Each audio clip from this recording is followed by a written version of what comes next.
we are not the minorities in this land, in this world, and just the only reason we are is because we are divided. So we really would like to see more unity, more things going on. Right now our cultures seem to be separate, as Americans, Black Americans and Africans. So that's not something that we encourage.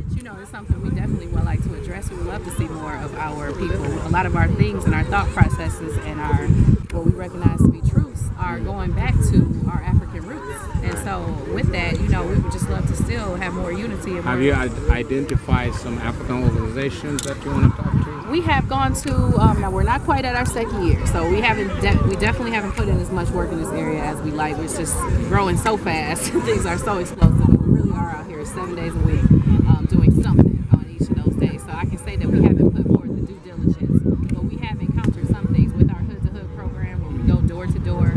We've encountered a lot of businesses that are owned. Our president has made some great relations. There's the African market.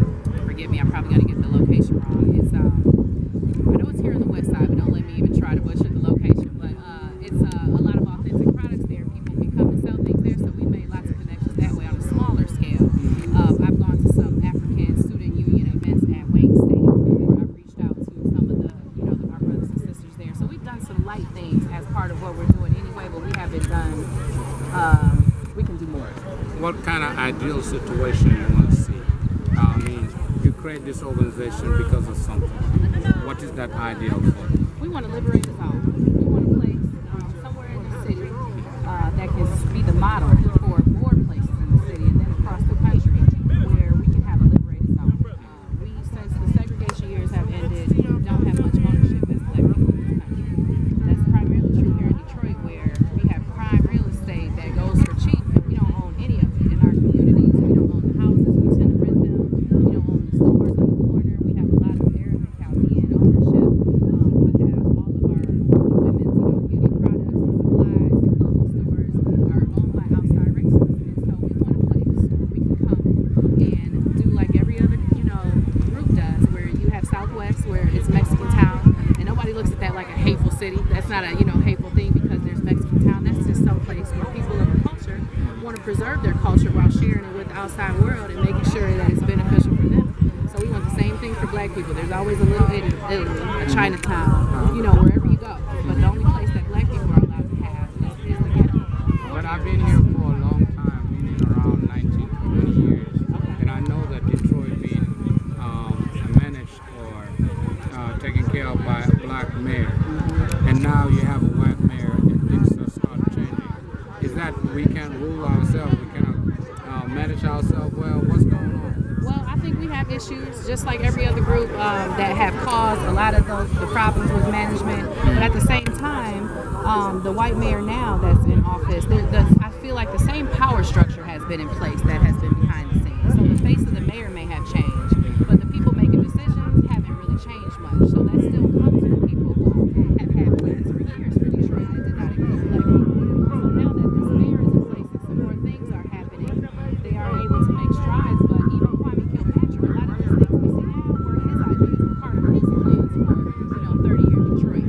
The Riverwalk and whatnot were steps that had taken them with Black leadership. But it seems like when it's in our hands, then people want to take that power away. So key players and money and things come in to where that change. So now it's for the people you're talking about. You have a Black president for the last 8 years. We do. And probably you're a woman too. Yes. And you might have a woman president. And what would you think you get out of those things from a Black president? Well, we would have thought regardless of those things are so solidarity, a certain level of validation for our pain, our struggles from the top. But it's like you said, it's been 8 years. And I've heard our president stand firm about gay rights. I've seen the White House with rainbows out front, during shootings or just with legislation and passes. But just recently, he came out and said something about Black Lives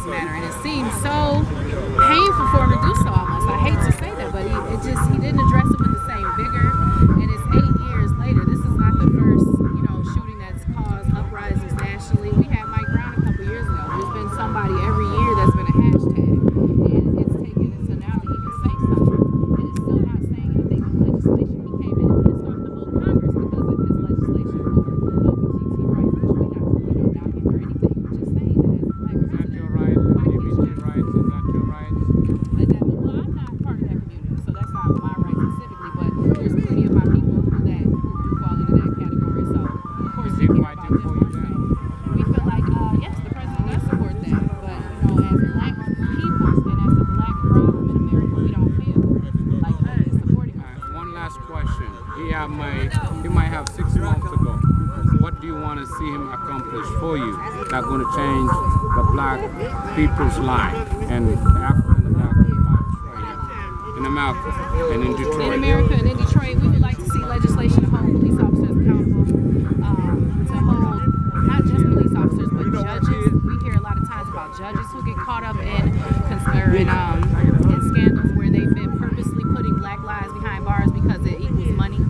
So we want to see legislation from police officers all across the justice system to where when you are found guilty of these things or even under suspicion, you don't get to leave and be on administrative leave with pay. These people go for a year and collect a paycheck while we try to figure out if we're going to charge them for a murder, and usually they get off anyway. So we want to see them stop paying them while we're doing these investigations. If you shoot and kill someone and the situation needs to be investigated, then well, you should be able to halt that paycheck. When we find out about these judges and lawyers and district attorneys who are putting people behind bars at an uneven rate and not representing the crime, you know, we see young white swimmers get out of jail in 6 months for rape, or we see women steal eggs for their family and get 5-10 years in prison.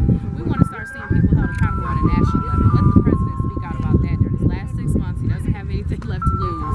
So just show us something that can validate our pain, so everybody can stop saying that we're the ones making it, bringing it up. We're the ones keeping racism alive when it's not us. It's these problems that are. So just come out and say that, and hopefully